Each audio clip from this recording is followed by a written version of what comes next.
mental designation. Mere mental designation, right? 3 levels of dependent origination. And these 3 differ in subtlety, progressively becoming subtler. From the first through to the third, progressively becoming subtler. The first one is gross, second one is subtler, third one is subtlest. Okay, so the first one, it says that dependent origination of the results, dependent causes. What do you see as a result? What do you see as results? They should come into being by dependence, necessarily come into being by dependence on the causes and conditions. Nothing, no composite phenomena will come into being independent of causes and conditions. This is known as dependent origination of the results, dependent causes and conditions. Number 2, dependent origination of wholes depends on the parts. Say this hall, this beautiful hall. This hall, or this, what do you call it? The room, or the, what do you call it? Huh? Studio. Huh? Studio. Okay, let's say this studio, this beautiful studio comes into being by depending on the roof, the beam, the rafters, the walls, and the windows, the floor, the door, and so forth. But depends all these other parts. But depends on these parts, then this whole, the studio as a whole, comes into being. So this is known as the dependent origination of the wholes, depends on the parts. Then number 3, dependent origination of dependence of the mere mental destination, which means that everything comes into being by the part of your own mind, right? Like dream, everything that you see in the dream, the moment you wake up, you realize that they all just came from a mind, right? Nothing really there coming from anywhere. Likewise, everything that exists in this universe, you realize that they come into being by the part of the subjectivity, by the part of the mind. Okay, when you realize the third one, only when you realize the third one, you have realized emptiness. Realizing the first and second is relatively easier, is simple, it doesn't entail you have understood emptiness. Okay, but with the first and second, understanding of the first and second will take you to the understanding of the third. We're getting it? It is for this reason that the Buddha taught so many teachings, referred to as the 84,000 teachings. And all these teachings, the teachings on emptiness, they are known as the liberating path, and all other teachings are the referred to as the ripening paths, P-A-T-H-S, paths, and whereas only the teaching on emptiness is the liberating path. For example, teaching on bodhicitta, teaching on generosity, teaching on renunciation, and teaching on any other teachings that you see given by the Buddha, they all encompass what is known as the ripening path. Ripening what? To ripen what? To ripen the teaching on the emptiness. To ripen the experience of emptiness. So what actually liberates us is not the other paths, only the wisdom of emptiness. The wisdom of emptiness is the liberating path, and all others are the ripening factors. You're getting it? So therefore, the teaching on emptiness is so important. Because that this is so important, of the 3 levels of dependent origination in this life, it's so easy to see the first level of dependent origination. First level of dependent origination is confined to the composite phenomena. We speak about impermanent phenomena and permanent phenomena, right? Yesterday we talked about permanent phenomena and impermanent phenomena.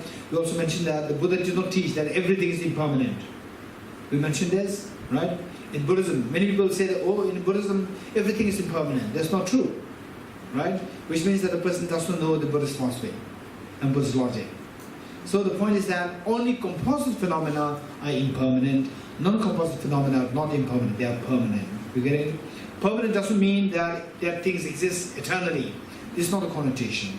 Permanent means something which does not undergo change. Can you define what's non-composite things? Okay. Will you remind me a little later? You sure? You remind me? Yeah. Good. Okay. It is her job to remind me, right? It is Dana's job to remind me what is what? Compulsive, non-compulsive? Non-compulsive. Non-compulsive. Okay, good question. Okay, so first let's have this flow. Right, let's finish this. Okay. Now, say the first one, first dependent origination. What is that? Dependent origination of the results, dependence on the causes. So this first level of dependent origination is confined to only the composite phenomena, impermanent phenomena. You getting it? Okay, in other words, cause effect and impermanent phenomena, these two are synonymous. Cause effect and impermanence. So therefore, first level of dependent origination is confined to the impermanent phenomena. Okay, so if you study law, if you study mathematics, if you study biology, if you study physics, if you study music, if you study games, or if you study music, or what else? What else do you study? Gardening. Huh? If you study gardening, what else? Psychology. If you study psychology, huh? Arts. If you study arts, what else? Medicine. If you study medicine, right?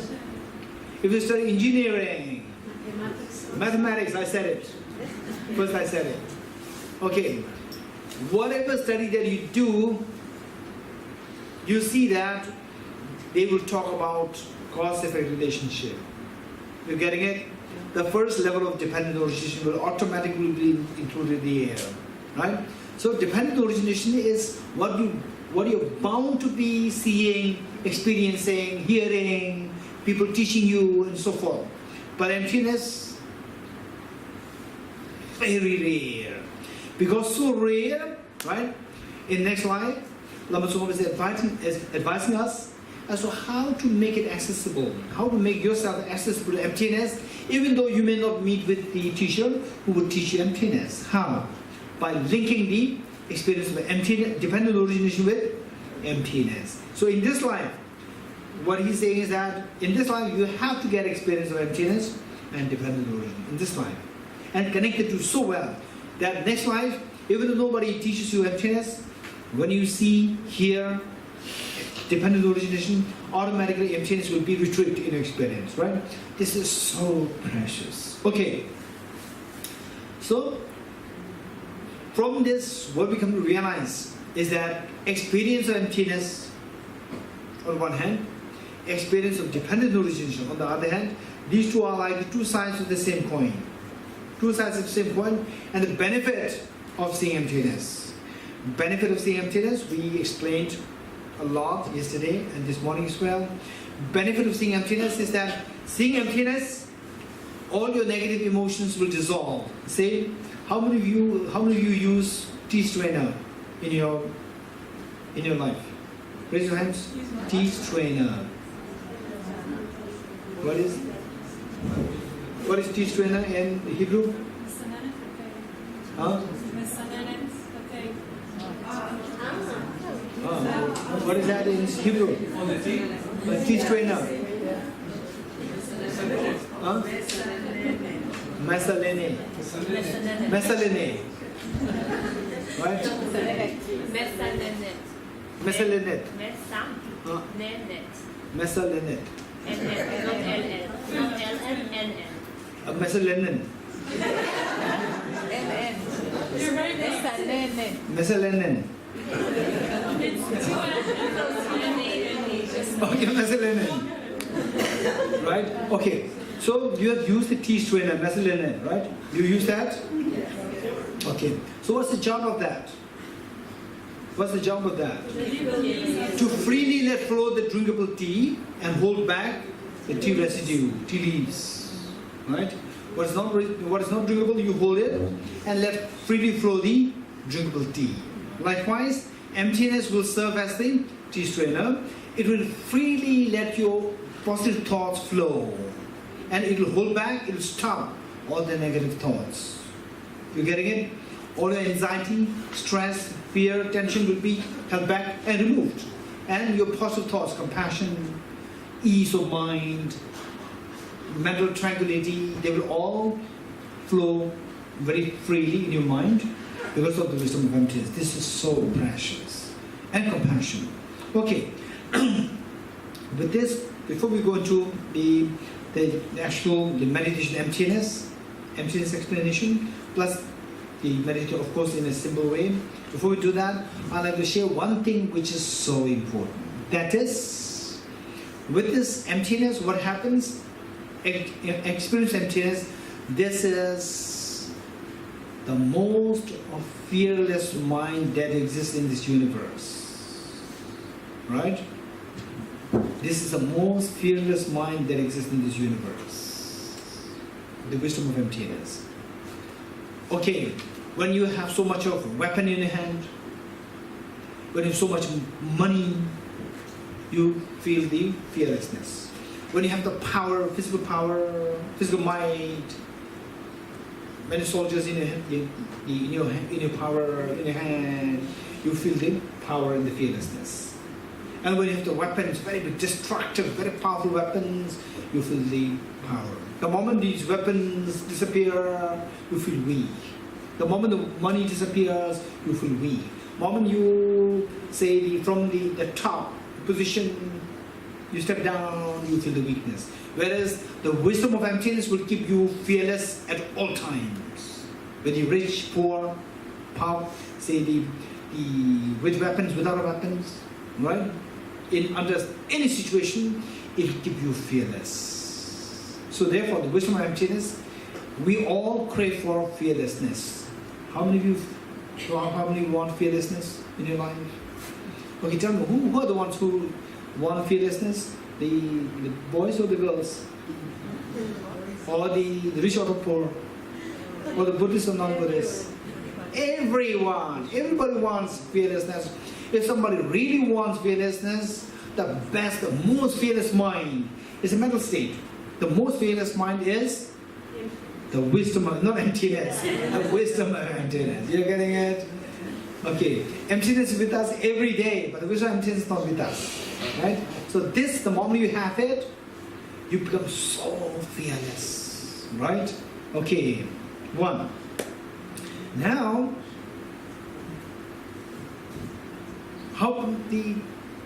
who wants happiness? If possible, infinite happiness. Boys or girls? Everybody. Or the Jews or non-Jews? Or the Buddhists or non-Buddhists? Or the rich or poor? Or young or old? Everybody wants it. So if somebody really wants the maximum happiness, in other words, happiness in infinity, it is the unconditional love. Practice for unconditional love. And then some people may think that is very impractical, it's very unrealistic to talk about unconditional love, right? And this is just very idealistic. It is not. I'm saying this, it is not. Just take a dose of the unconditional love and you will see the effect. And that has to be done with the help of the two methods. Sevenfold cause-effect method and the method of equalizing the exchanges of others, the two methods. And these two methods, again, if you want to study more, I'll say one book which is so good is Bodhicitta by Bodhicitta. The title of the book is Bodhicitta, which is by my teacher, Venerable Geshe Lobsang Gyatso. Venerable Geshe Lobsang Gyatso. His book, Bodhicitta, that is extremely he was a great, he's no more with us now. He was a great practitioner, and of course a great bodhisattva, I would say. Great bodhisattva, amazing great bodhisattva. And what he thinks, you can see. From there you can see how he thinks. This book, it gives us such a detailed explanation of the bodhicitta practice. Okay, so these are two things. What we want is we want to be fearless. We want to get rid of all the fears. We want to be fearless. If you really want to be fearless, practice the wisdom of emptiness. And we want the maximum happiness. If you want the maximum happiness, practice unconditional love on the basis of the practice of bodhicitta, the two methods. Okay. So with this summary that what I like to share with you here is that what we have, happiness, miseries, all these things, they are mental states. You agree with me or not?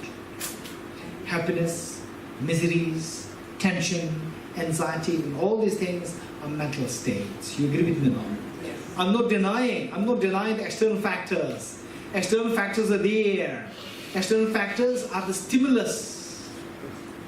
They are the stimulus, they are not the experience themselves. Experience per self, say the happiness is the experience, is a mental state, and misery is also a mental state. So these happiness and miseries, we see that the real causes of these two states are within our own minds. So those mental states are responsible for creating happiness, they are known as the virtuous mind.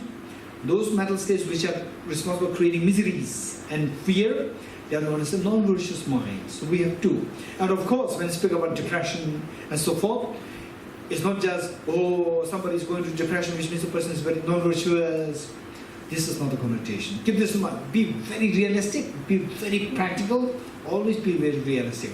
Say the depression, it can be of three different factors.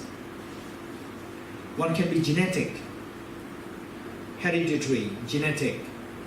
One can be because of the neural, the correlates, neural, so wrong neural firing, right? Neural correlates, and because of the situation, environment, right?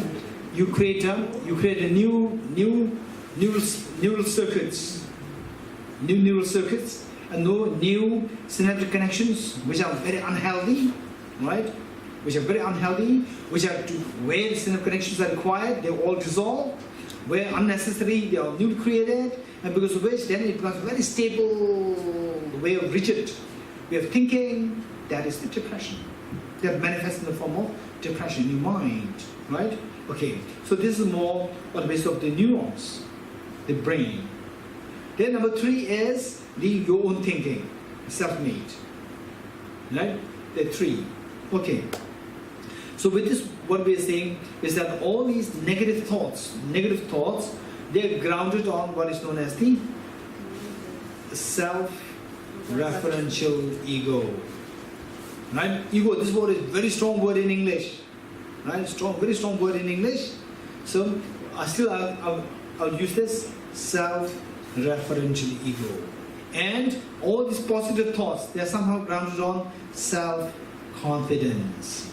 Self-referential ego is responsible for all our miseries and pains and unnecessary pains, and the self-confidence is the basis for all our happiness. This is what we need to keep in mind. Oftentimes what we do is that we equate these two things. We equate self-confidence and the ego. Right? When we say that, oh, he's very self-confident, we may not be complimenting the person. Right? We may be saying that he's very egoistic. And in some cases you may be saying that, oh, he's so down to earth, he has no ego. Right? When you say this, it seems like good. But in actuality, then you may say that, okay, if he has no ego, he's so down to earth, then we will make him the CEO of the company. No, he cannot do it. He doesn't have self-confidence. So, without ego, people equate this with the lack of confidence. With self-confidence, ego tends to also go up. You're getting it? Now, so this is, if as ego goes up, as the self-confidence goes up, if the ego also goes up, and ego goes down, self-confidence also goes down. That is a sign of our being ordinary. The realized beings are the beings who can distinguish the two things and boost the self-confidence and subdue the ego. That is the indication of somebody who is realized. Right? Who realize doesn't mean that, oh, he should be Buddha, he's so this and that. Even though what we see is ordinary person, some of them, rare though, very rare amongst the commoners. Amongst commoners, there are some who are amazingly sophisticated in subduing self-ego and boosted self-confidence. This is so important. So with this, what I'd like to share with you is that never ever have a sense of self-hate. Never ever have a sense of self-hate. Nobody can fail you, only you can fail yourself. The moment you say, I hate myself, this is the greatest failure, right? Otherwise, nobody can fail you. Even 1,000 people come to fail you, they cannot, right? It is only you who can fail you. So, always be kind to yourself. Never ever hate the self. This self is so important. Why? If you really want to hate someone, hate this self-referential ego, not the self. This self is so precious. You remove this self-referential ego, and this self will become Buddha, right? This self will become somebody who can benefit all beings. Tell me, who is more precious than somebody who can benefit all beings? No one. So who is that? Self. This self is so precious. Never ever have self-hate. You can make mistakes. It's not because of you, it's because of self-referential ego, right? If you don't want to hate someone, hate this and delete this, and the self will come out so pure, right? This is so precious. Okay. And one misconception I like to clarify here is the concept of renunciation. Just before that, about the bodhicitta, you said there are two techniques. Yes. The second was Toleng, and the first technique. The two methods for generating bodhicitta. One is the sevenfold cause-effect method. Sevenfold, F-O-L-D. Sevenfold cause-effect method. Number two is the method of equalizing and exchanging self for others. Okay, the method for equalizing and exchanging self for others. Okay, now finally, the renunciation. Misconception that people tend to have, renunciation. People say, oh, renunciation, right? Or Buddhism, right? Or Buddhism, what is the trademark of Buddhism, right? If you're into Buddhism, then you should, say, so earlier you were fashionable, now you should not be fashionable, right? Now earlier you put on nice clothes, now no nice clothes, right? No nice clothes. Earlier you have good cars, now no good cars. Earlier you go to five-star hotel, good food, now no good food because you're in Buddhism, right? So people get a total misconception of what Buddhism is. Buddhism is so like the trademark of Buddhism is to be poor, right? And to be shabbily dressed. And to be smelly. Right? This is what many people get. So therefore, I always tell people that if you really want to follow the Buddha's teaching, make sure that you look even more smart. Right? This is so important. Because some people, after listening to the teaching on Buddhism, Buddha's teaching on compassion and so forth, I'm going to become vegetarian. Good, fine, you become vegetarian. And then you ignore food, right? Okay, now with vegetarian, what delicious food? There's no delicious food. You just stuff yourself to feed yourself, finish, and then who cares, right? Then what happens? Physically, one day you become sick, and then you're hospitalized. And people say, hey, don't become vegetarian. Look at this person. Look at this person. When he was non-vegetarian, when she was non-vegetarian, she was very, very smart, very strong, like this. Now become vegetarian, become sick and hospitalized. Now look, so badly figured, right? And very poor teen, right? Very poor, physically so weak. Okay, so this says, don't become vegetarian. Okay, you become vegetarian, becomes an example, right? Becomes some kind of counter effect for vegetarianism. So you are in a way you become vegetarian, not being careful with your diet. You become like an inspiration for people not to become vegetarian, right? So therefore, if you really want to let others know about emptiness, if you really want to let others know about compassion, right? So you have to have a correct understanding of what renunciation is. Renunciation, in other words, renunciation means to give up. Renunciation doesn't mean to renounce your happiness. Don't forget it. Renunciation, people have a misunderstanding, misconception. Renunciation means to renounce your happiness. This is where everybody's going wrong. Renunciation, okay, how many of you have the turn towards, say, the DFI, right? No. What is FDI? Dharma friends, define. Huh? DFI. I said DFI, nobody knows. Even the DFI members, they don't know. Huh? Dharma friends. DFI, Dharma Friends of Israel. Right?